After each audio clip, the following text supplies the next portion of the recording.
क्या आप जानते हैं कि भारत ने हाल ही में दुनिया को हैरान करते हुए एक ऐसा जादुई न्यूक्लियर रिएक्टर चालू कर दिया है जो बिजली बनाने के साथ साथ खुद का ईंधन भी पैदा कर सकता है। 6 अप्रैल को भारत ने परमाणु ऊर्जा की दुनिया में वो कर दिखाया जिसका सपना महान वैज्ञानिक होमी जहांगीर भाभा ने 1950 के दशक में देखा था। क्या भारत अब ऊर्जा के मामले में पूरी तरह आत्मनिर्भर बनने वाला है? और क्या पूरी दुनिया की नजरें तमिलनाडु के एक छोटे से शहर कलपक्कम पर टिकी हैं? चलिए मैं आपको इस न्यूक्लियर लीप की पूरी कहानी समझाता हूँ। तमिलनाडु के कलपक्कम स्थित भारत का पहला स्वदेशी प्रोटोटाइप फास्ट ब्रीडर रिएक्टर यानी कि PFBR ने 6 अप्रैल को अपनी पहली क्रिटिकलिटी हासिल कर ली। प्रधानमंत्री नरेंद्र मोदी ने इसे भारत के परमाणु सफर का एक ऐतिहासिक मोड़ बताया।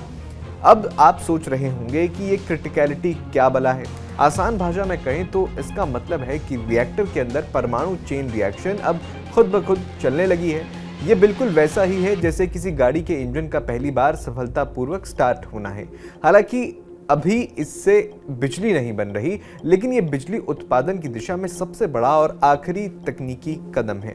अब सवाल उठता है कि ये रिएक्टर बाकी रिएक्टरों से अलग क्यों है। इसे ब्रीडर इसलिए कहा जाता है क्योंकि ये जितना ईंधन इस्तेमाल करता है उससे कहीं ज़्यादा ईंधन पैदा करता है। सामान्य रिएक्टर्स में यूरेनियम खत्म हो जाता है, लेकिन PFBR तकनीक में यूरेनियम 238 को प्लूटोनियम 239 में बदल दिया जाता है, जिसे फिर से ईंधन के रूप में इस्तेमाल किया जा सकता है। रूस के बाद भारत दुनिया का सिर्फ दूसरा ऐसा देश बन गया है जिसके पास इस लेवल का कमर्शियल फास्ट ब्रीडर रिएक्टर है।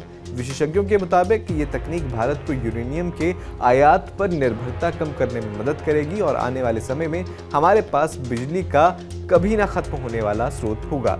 भारत के पास यूरेनियम कम है, लेकिन हमारे पास दुनिया का सबसे बड़ा थोरियम का भंडार है। ये रिएक्टर उस थोरियम को इस्तेमाल करने की चाबी है। प्रधानमंत्री मोदी ने एक्स पर बताया कि ये कामयाबी हमारे थोरियम रिजर्व को इस्तेमाल करने के तीसरे चरण का रास्ता साफ करती है। वैज्ञानिकों का मानना है कि एक बार जब ये रिएक्टर पूरी तरह चालू हो जाएगा तो भारत ऊर्जा के क्षेत्र में किसी भी दूसरे देश का मोहताज नहीं रहेगा। इसमें 200 से ज्यादा भारतीय उद्योगों और MSMEs ने योगदान दिया है, जो इसे आत्मनिर्भर भारत का बेहतरीन उदाहरण बनाता है। इस सफलता को समझने के लिए थोड़ा पीछे चलते हैं। भारत का न्यूक्लियर प्रोग्राम 3 चरणों में बटा है। पहला चरण प्राकृतिक यूरेनियम पर आधारित था।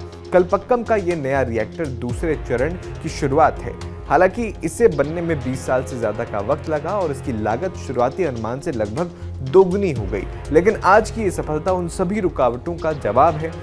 वैज्ञानिकों के मुताबिक ये न केवल साफ सुथरी बिजली देगा बल्कि परमाणु कचरे को भी काफी हद तक कम कर देगा, जिससे ये पर्यावरण के लिए भी बेहतर है। क्या आपको लगता है कि भारत 2047 तक परमाणु ऊर्जा के मामले में दुनिया का लीडर बन जाएगा? अपनी राय कमेंट बॉक्स में जरूर बताइएगा।